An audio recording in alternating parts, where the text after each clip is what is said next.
to combat some misconceptions that people have concerning the law and concerning the Ten Commandments. Most people, when they hear about the law of God, or when they hear about the Ten Commandments, it invokes in them ideas about a God that is strict and stringent, a God who is restrictive, a God who terrorizes and oppresses people with his commandments. They see the law of God as something that is oppressive to the freedoms of man. When you add to that the idea that many people have misconceptions about the relationship between the Old Testament and the New Testament. It is believed by some that the God of the Old Testament and the Jesus Christ of the New Testament, that there is some type of sharp difference between the two. The God of the Old Testament is considered repressive and strict.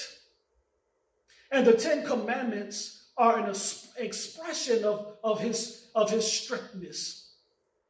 But Jesus, the Son of God, who came in the New Testament, he is viewed as being loving and merciful and compassionate.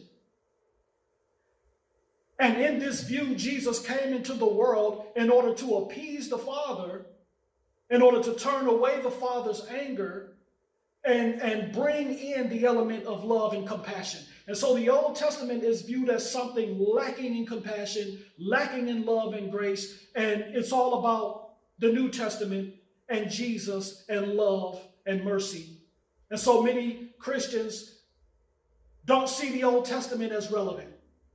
They see it as reflecting something that is archaic and outdated. And the New Testament, which emphasizes love and compassion, that's what we are to adhere to today. Now, while it is true that the New Testament does bring grace and mercy and love to light in much greater clarity, yet grace and mercy is present in the Old Testament as well. Grace and mercy and love is present right here in the Ten Commandments. It is a false dichotomy to assume that the Old Testament has no grace, has no gospel, and it has nothing for us as New Testament Christians in it.